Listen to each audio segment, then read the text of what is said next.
every sales job has a foundation, similar, right? Real estate. You got to build a foundation. You got to build systems. You got to build consistency. You got to build your sphere of influence.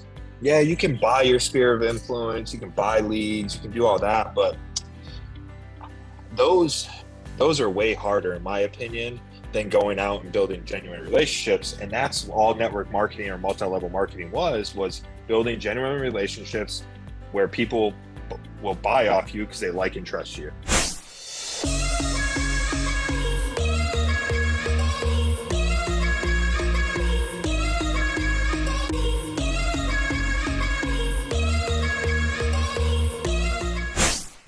Zach, what do I do when a video goes viral? How do I milk that for all it's worth?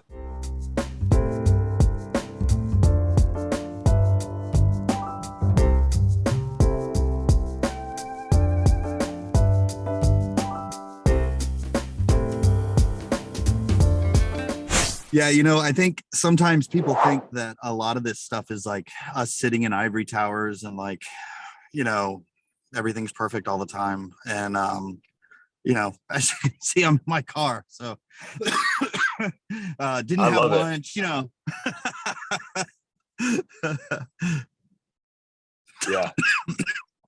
No, I love it's it. it's just how it is, real life, right? Rushed. Yeah, no, exactly. And sorry to cut you off, Barry, but I was like coming home back to my computer, and now that I'm like, I was trying to create something that's not always feasible for people, right? I was like, oh, let me rush home. But really, I should have just sat in my car, and you and I should have just had a conversation from our cars, because that is basically what people in our industry, our profession, spend a lot of their time doing, in their car, at coffee shops, on the road, typing away, setting up marketing. They're doing stuff. Yeah. Exactly. Doing way more from our phones than people probably ever imagined was possible. But that's the good and the bad of the flexibility aspect. And I know you'll talk about this, but like, to me, when people ask me like, do you like the real estate industry? I'm like, the good is I can do whatever I want. The bad is I can do whatever I want.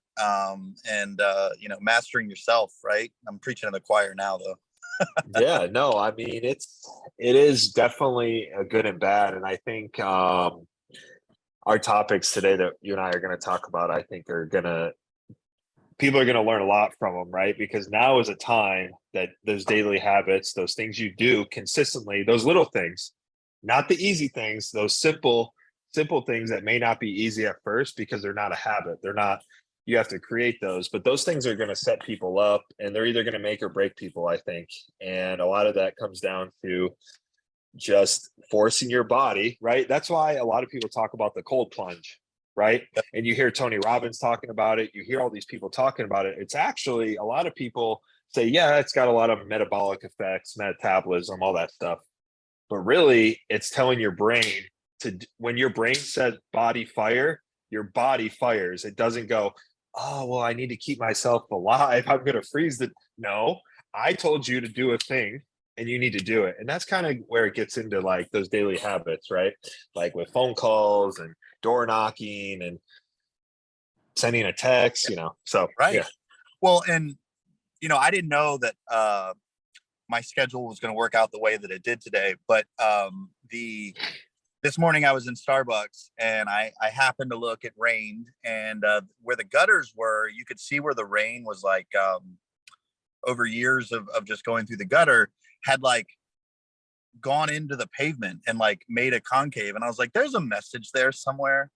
And I was like, oh, it's probably consistency, but I don't want to think about that. And here I am. Yep. So I think I need to get this message more than anybody. Well, why don't we just take a second? I know that a lot of people in LCA watch the YouTube after it's recorded, but for those that maybe they don't know your story, they don't know a little bit about you, you don't seem like the type that would spend a lot of time saying how awesome you are, but can you do it? Hold your nose, tell us how awesome you are, so that the people listening know that they should be listening to you. So basically, I'm asking you to brag. For sure. And you know, people like us, we always want to like put the spotlight on other people, right? Right. For one, that makes me feel good when I see spotlight on other people. And for one, it just doesn't really get me going. It doesn't do anything for me to be there's time and place for it. Like right Yeah. now, I'll share my story. But besides that, like it doesn't get me going. I Yeah. actually like the undercover, like the behind the scenes success and rewards and stuff like that that come from it. Actually, I really like the crappy stuff that happens because I'm like, man, there's a growth point here.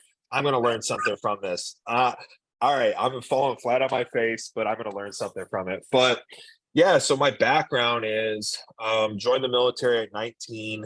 I didn't really have anything else going for me. I was doing all the wrong stuff really, really well.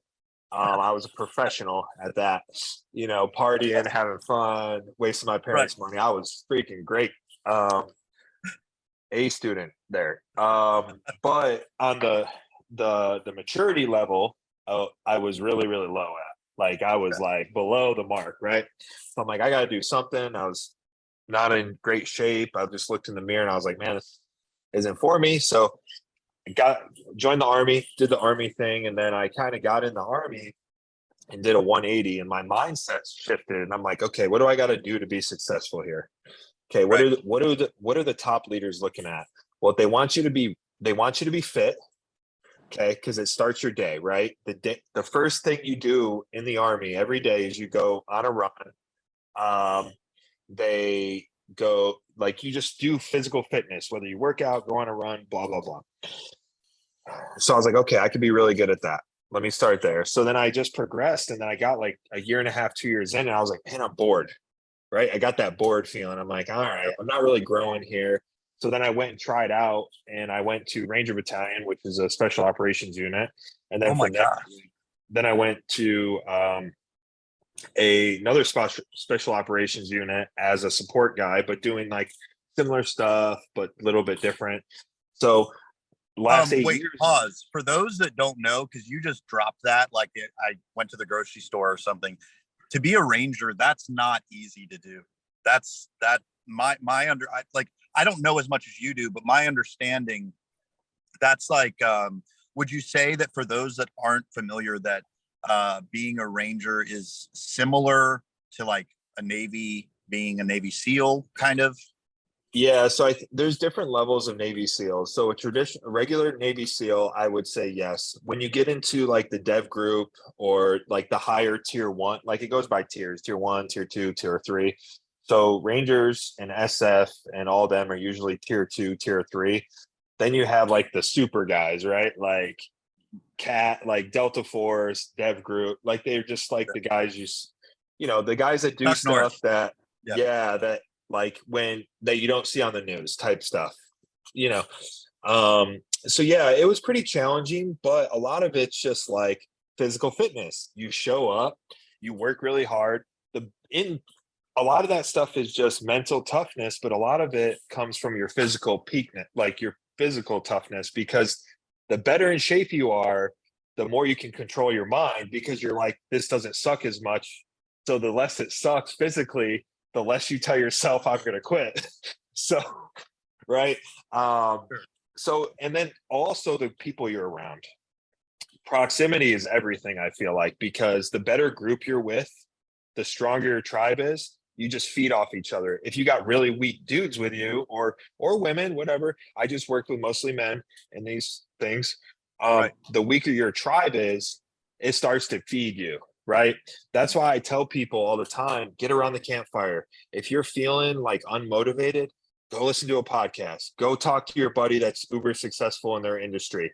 Get around people that are going to motivate you, that are going to like feed you, you know. Right. If you're around people that are sitting at a coffee table or having a beer and they're all complaining about other realtors, or they don't have no deals, or they're doing, guess what, you're probably the fifth one with no deals, right? So Right. I mean, like, so proximity is everything. So that helped a lot getting through those type of schools or trainings, is just being with like really people that were either better than me, push me, something like that. So That's amazing. Okay. Sorry. I know I interrupted, but I feel like no. you just glossed over that. That was a big deal. Yeah, it was a good part. You know, I did three deployments with them, to Afghanistan, one prior to Iraq, and then how many's that? And then two when I was at a special forces group as a support guy there. So 6 deployments total, and I just got burned out, right? But in the last 2 years, I started building like a network marketing team with a travel company, which was I don't know if anybody's been in a network marketing company, but they are some of the best places for personal and professional development, growth, like learning sales, how to talk to people, different patterns, different personalities. I mean, it helped me tremendously. Like I'm still rough around the edges a little bit, but Yeah. if I hadn't have gone through like building with them and going to their events and being around those people, my real estate career would have been like a lot harder. So Well, and when you say network marketing, is it fair to say like another way to say that, and I know it has a negative connotation, but like multi-level marketing? yeah, multi-level marketing. Yeah. Yeah. So like when people would come to me and offer it, I think I would mess with their heads a little bit, because like they would tell me what they're doing. I'm like, that's hard. What you're doing is hard, and you're making a lot of money. That's amazing. So I agree with you. Like to be able to sell whatever it is they're selling at scale, that's a tough gig, and they learn how to do it. Yeah, and building the teams, right? And building that clientele and all that. It's every sales job has a foundation similar, right? Real estate. You got to build a foundation, you got to build systems, you got to build consistency, you got to build your sphere of influence. Yeah, you can buy your sphere of influence, you can buy leads, you can do all that, but those those are way harder in my opinion than going out and building genuine relationships. And that's all network marketing or multi-level marketing was building genuine relationships where people will buy off you because they like and trust you. So Yeah. No, that's huge. Okay. Yeah. yeah. So then, you go through the network marketing. Did you do well there? Yeah, I did fairly well. You know, I had they were giving me a car bonus. So I was driving around a sick BMW. I had a What? bunch of free travel. I got to speak on stage a couple times. It was freaking cool, right? Like my first time on stage, there must have been like 700 people in Atlanta. And I'm like, one of the number one fears in the world is public speaking. I don't care Yeah. who you are. It's like, it is, Yeah. right? Worst thing, Yeah. like snakes, sharks, anything, right? Yeah. So like, I mean, I'll swim with sharks, but like getting in front of people, and now I'm a little bit more comfortable, but it's crazy. Yeah. I could feel my leg. My leg was like berserking out. Like it was like all my nervousness channeled to one leg. And I was like, okay, this is weird. I wonder if everybody in the audience could see my legs like spazzing. But yeah. So I did fairly well there. And then, the company had some financial issues. I had a real estate investment company. We were just doing flips with a couple local partners, and we didn't know what we were doing. And the guy we thought we knew, who knew what he was doing, didn't really help us. So it was a mixture of stuff. But as that company, as I was getting out of the army, and that company was going belly up and stopped paying us, and my investment company was upside down, I found myself in like $200,000 in debt.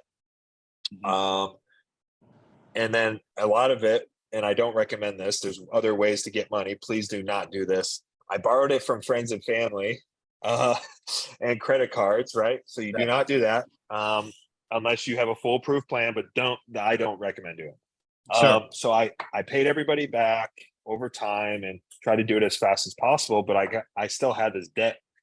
So I was like, man, I'm like struggling. I got out, company's not paying us. So I got a government job, contracting job in Colorado. Never been to Colorado I've been there one time, and it was up in the mountains, and I was there for a conference. Don't know anybody there, nothing. So I get to the Colorado, start building friends here or there. I joined some sporting events, and I'm going out, I'm having beers, I'm having lunch at the same spots. So people are getting to know me.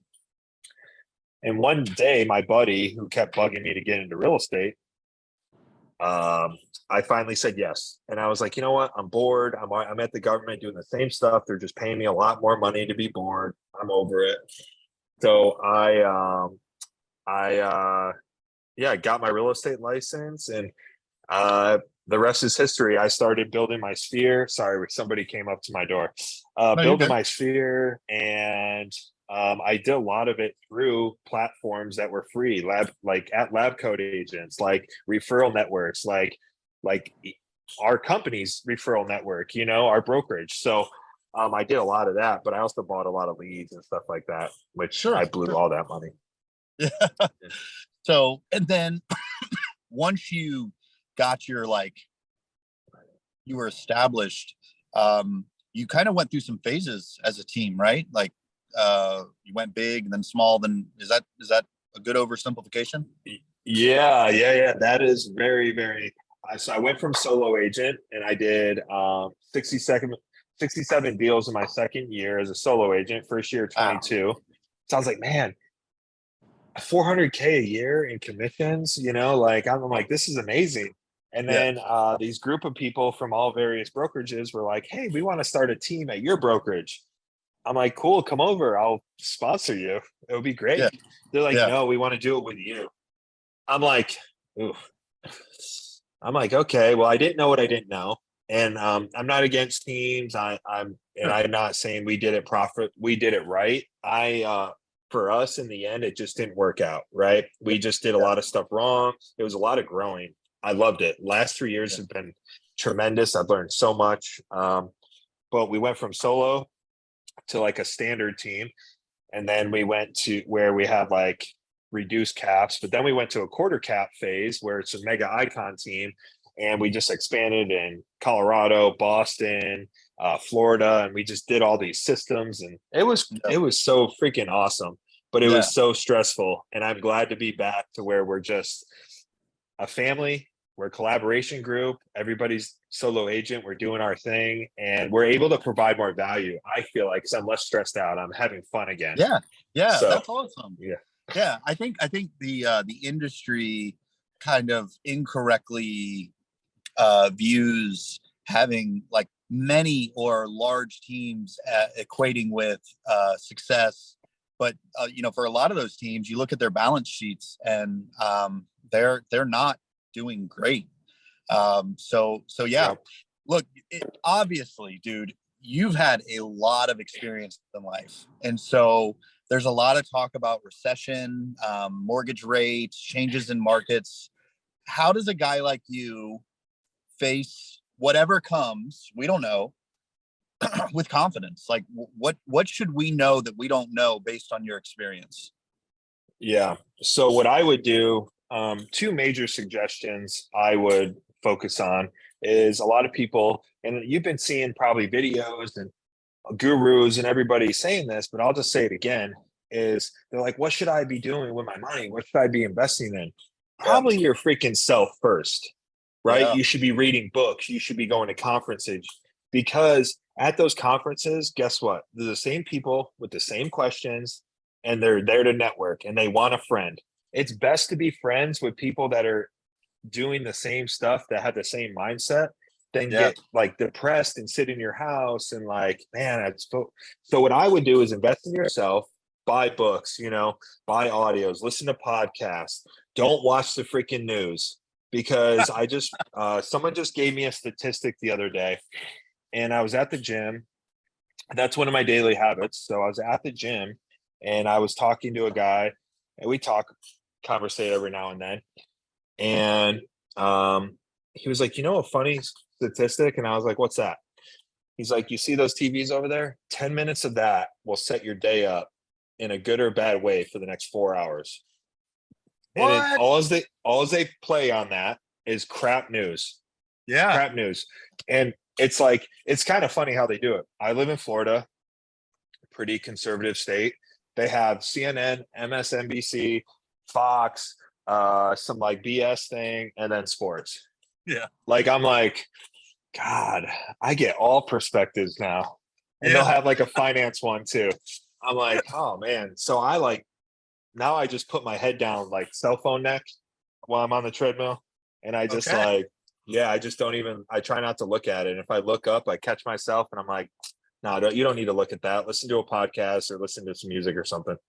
Well, like, and I think for those that are watching, I think currently a theme I see is Andrew's brought up several times now, his tribe, the people he surrounds himself with. The guy did tours in Afghanistan. I have never done any of that. Like, you know, when someone has ventured in life and done things that you've never done, I think we all need to pay attention. And so he's telling us, and I found it to be true in my own life. You know, Tristan's an example. You know, when I met Tristan, that introduced me to a whole new world of people that I didn't know existed. And so I found it to be true for me. But then the other thing you said was basically guard what you're watching, what you're listening to. I don't think we think about that a lot. Yeah. And, you know, I appreciate the gratitude of service, and we've all been through stuff. Like, Yeah. I don't look at life as a war, but it is a battlefield, because you do need to like guard yourself. You need to be ready to. I've been saying it. It's been like my theme. I'm like, you don't have to get ready if you stay ready. Like Okay. you need to always be sharpening your skills. You need to be going fitness. If you like to meditate, be around people that motivate you, lift you up, that aren't vampires that are trying to suck everything out of you. Like I think like, yeah, maybe we've all been through different stuff, but I mean, you got to attack life like it's like you only get one of them. Like everybody just only gets one, and whatever you believe, after Yeah. we pass away, which is fine. I Yeah. believe you need to believe in something, right? And Yeah. I think that's also getting away from us too, and that's a different conversation. But like, yeah, just protect our minds, our bodies, all that stuff. And my second thing that I would say to recession proof your business, the first one, invest in yourself. And the second one is that lifestyle that you were making 20K a month, that you brought your whole lifestyle up to, you better freaking cut that thing in half, or by 1/3 or by 2/3, Yeah. because things are slowing down. And because you made 20K a month or 50K or 100K 2 or 3 months out of the year, that does not mean you bring your whole lifestyle up to that. So, people kind of flipped out or some people, I could see it in their face. They were very judgy. So I had to make sure that they knew what they didn't know. But I bought a car, right? I bought a Tesla Model X Plaid. I kind of went all out. It was my toy to me. But what they don't know is I actually sold my Tahoe, which I made money on, and I sold my Audi. So I actually condensed down, and they're like, well, how much is your payment a month? And I'm like, oh, it's about 2K. They're like, oh my God, that's so much. I was like, no, it's not even 10% of my monthly income on all my passive stuff. So like, really, it's not that much. Yes. Yeah. So like, you don't know what you don't know, but just going out to look wealthy or rich and spending above your means this is not the time. This is No. the worst possible time. You should be figuring out how to trade, how to go get more buyers, sellers, how to learn how to cold call. You should be learning stuff to set your money up because during recessions, people usually make 2 to 3 times their money out the back end. So Right. do you need to figure out how to do that? Yeah. Like, and I'm laughing because I probably shouldn't say this, but like, I literally in August traded in my Tahoe for the 8 Series M3 BMW, which I like, literally horsepower wise, like if we raced, like we would be really close because they're like 600 anyway. But people looked at me the same way, and because I'm trying to live a little bit more simple, but that doesn't mean we're slaves to it. It just means that we got to be smart with what we have. And I think I know for me, like the last recession in 2008, 2010, that was when I've got 24 houses, and I bought them all for like 40 or 50. Somebody was crazy enough to lend me money. I wasn't rich. I lost everything. But the recession gave me an opportunity to grow something bigger than myself, which is what you're saying. Yeah. Yeah. I lost my train of thought, but it's gonna come back to me. Oh, dude, I'm Because sorry. no, it's gonna come back to me, and we can talk about something else. And when it comes Cut it back, in I'll just half. kind of So if you were making $20,000 a month, cut it in half. Yep. Because just because you were making $20,000 a month doesn't mean you should continue to live that way. Then you talked about your car, and then I talked about my car. I know. Okay. So like, I was listening to this the other day, and it's crazy how we talk into our phone or we're having conversations with people, and then the motivational app sends me stuff that's similar to that, or it's like God sending me messages through either like something I'm reading or somebody Yeah. sends me something, right? But like, I think that like we don't celebrate enough. And I feel like it's kind of we've been really, really reserved. Like it's like we're scared to hurt people's feelings about celebrating our own success. Right? Right. The only people that's going to promote you is you. So you That's might as well right. promote you, and you better and I feel like it's also like during these times of like money's getting tighter, credit card spending is up. I don't care what Amex says. Amex put out a report that they're not seeing increase in credit card spending. That's bull crap. Maybe not, but there's things that are I feel like happening rich right people now. use Amex, though. I feel like just rich people use Amex. I mean, I don't know. I know that I'm stereotyping and generalizing, but Yeah. like it'd be interesting to see what Visa said. Yeah, I just feel like there's the times like these, and it goes back to your tribe because they're going to help you do this. They're going to genuinely want you to succeed. Besides those other haters that say, "Oh, I'm happy for you," but they're not really happy for you. Right, They're just right. jealous, or they have envy, or they have some type of thing. But celebrate. You need to celebrate the small wins, and it's more important now than ever, because Right. now the small wins are actually major wins in this market, in a recession, in the downturn. And it's not really a downturn; it's just a change because a lot of people are flipping out. I'm like, this is like perfect time for your buyers to be buying a house.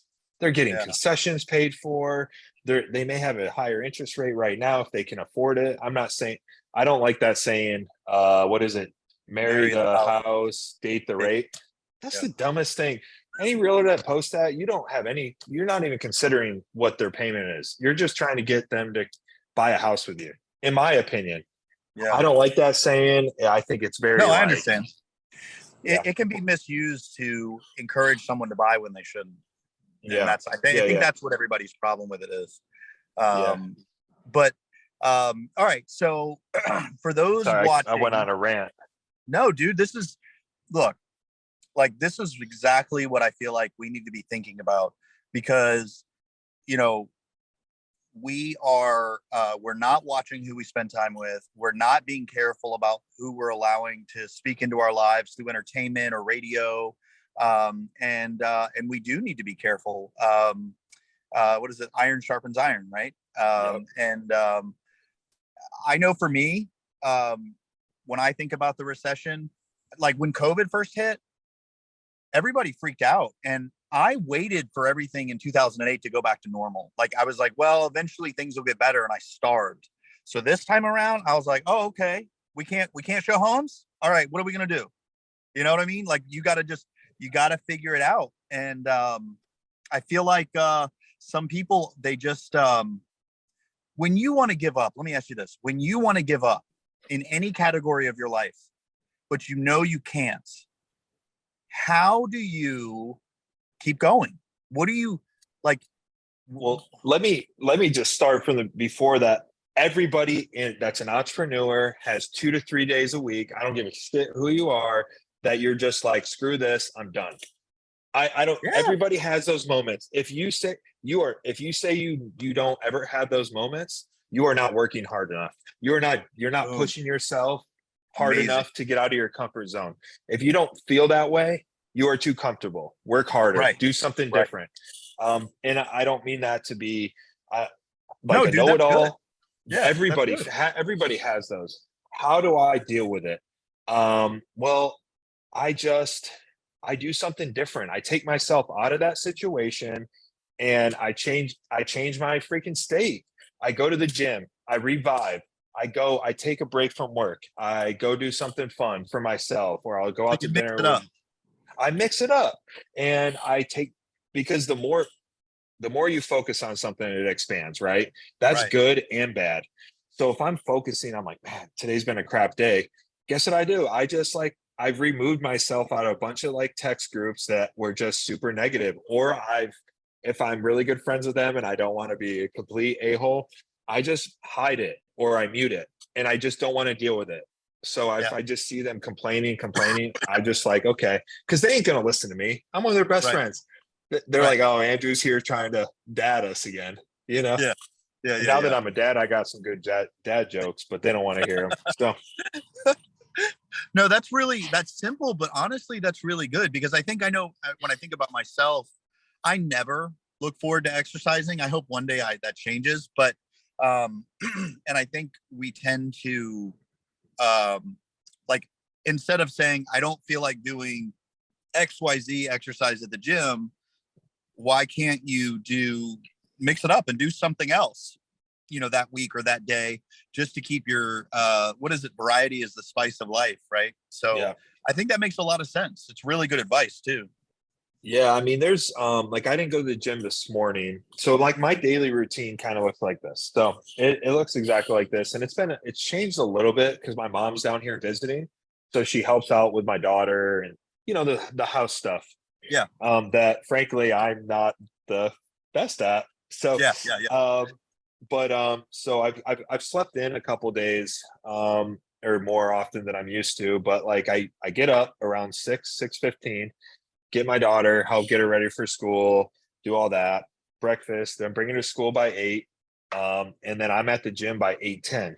So from 8:10 to about 9:15, I'm doing my workout.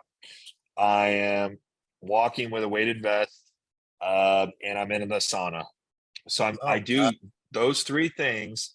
And they're like, well, how do you get that done in an hour? It's because I don't stop moving. I'm not in there to like socialize. I'm in there because it's my daily routine. And right. my favorite part is actually the sauna, because I get to not listen to music, because I can't listen to a podcast or a book while I'm working out. Just not going to happen.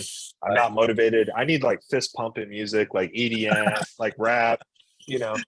So I go to the sauna and I put on a podcast, and I'm going to share something I'm super, super excited about. That I got an email today, and I'm freaking excited. So I listened to like Andy Frisella, Ed Millette. I listened to David Novak, Tony Robbins, those guys. I just have all the episodes automatically download so I can just go through them. And I just sit in the sauna and I just focus. I'm just like, okay. And I can really focus on that. And then I get out and I go start my day. And I don't set a time on when that's done. That's done when it's done. Because yeah, and if I got a call in the middle of that, then I do the call from the sauna. Like I tried not today. I had a breakfast. I had a couple of things but I'm after this podcast, I'm going to the gym. Okay. Like it's happening, like, because my energy comes from the gym. I'm an introvert extrovert. And my energy for the day just comes from the gym. I see people working out. I get motivated. It's like, it helps me. So Awesome. That's awesome. Now, the email you said, though, what was the email that you were excited about? Yeah. So I'm a big fan of Andy Frisella and Ed Millette. Both have different podcasts. One is a little bit aggressive message, and one is more, calmer, does a little bit more interviews with people. But they do a conference, and it's the area. I'm actually going there this weekend to the conference in Nashville, but they just accepted my application to the area syndicate. I know it's not the Aryan Brotherhood, so nobody flip out. I know how, if I was somebody else, I'd get my words twisted, but that is not it. It is high level individuals that network. It's kind of like Tony Robbins' platinum group. So there's only 30,000 members in it currently. And I just got my application accepted into it. That's and I'm huge. freaking pumped. Yeah. Yeah, that's huge. Actually, it's funny. So one of my ancillary gigs is I work for Ylopo, and the owner, or one of the founders, is a guy named Howard. Sold several companies, wildly successful. he pays to be a master in a mastermind in Vegas. He meets once a month. And he told me, he said, I'm a small fish in that room. He's with billionaires, right? Like, and he's doing what you're talking about. He's always surrounding himself with people better than himself so that he can kind of level up. Because when I'm hanging out with him, I'm like, I'm impressed. You know what I mean? Like, I'm like, man, I gotta get my act together. So that's awesome. Well, we actually went over. We're so excited about this. And Jake, I don't know. So this webinar was sponsored by RedX. Did RedX actually ask you to do this, or did Tristan talk to you about doing this for RedX? Yeah, so I am an ambassador for RedX, and then so we kind of just set them up like it's usually once or twice a month. I just come on here, give back to the community on what I'm feeling or topic wise, or you guys just fire questions at me and just have fun. Now, where's your RedX tattoo? Do you have one still? No. I haven't gotten it approved through your guys' marketing yet. Through RedX marketing, so still waiting. Well, dude, I feel like I just got a free coaching session, so I really appreciate it. I needed to hear some of this as reminders, and honestly, a few areas came to mind that I'm like, yeah, you know what, he's so right. I need to get on it. So I really appreciate you kind of being transparent and, just, I can tell, I don't even know you, but you're authentically yourself, which is, I think people really appreciate. If somebody wants to reach out to you, do you have like a channel? Like, are you on Snapchat? That's a joke. But like, are you, is there like a social channel they should reach out to, or email or anything? Yeah, I'll just give you my phone number. So my phone number is 315-651-1597. My Instagram handle is Andrew M as in Michael Vose, Vose. And then those are the two best ways. Hit me on my cell phone. I always reply. It's my number's the same on WhatsApp. So if you do WhatsApp, you can text me on there as well. I'm on Telegram. I'm on Snapchat. Just Google Andrew Vose. And I'd love to connect with anybody. Even if you think it's small question, big question, let's have a conversation, because I'm not perfect and I'd love to hear what you're thinking. So yeah, absolutely. No, this was awesome, dude. I for what it's worth, this is a huge value to LCA, and I can see why they are having you do it, because I think it's really beneficial to the community. So I appreciate it. Jake, is there anything that I need to do as we close this out, man? Or I know you normally don't talk, you hide behind the scenes, but we're good? Yep, we're good. All right. See how uncomfortable he was unmuting? He's like, he hated that. All right. Anyway, dude, have a great rest of your day. And you too. Thanks for hanging out. Yeah. Cool. Let's go crush it. Thanks for having me. Absolutely.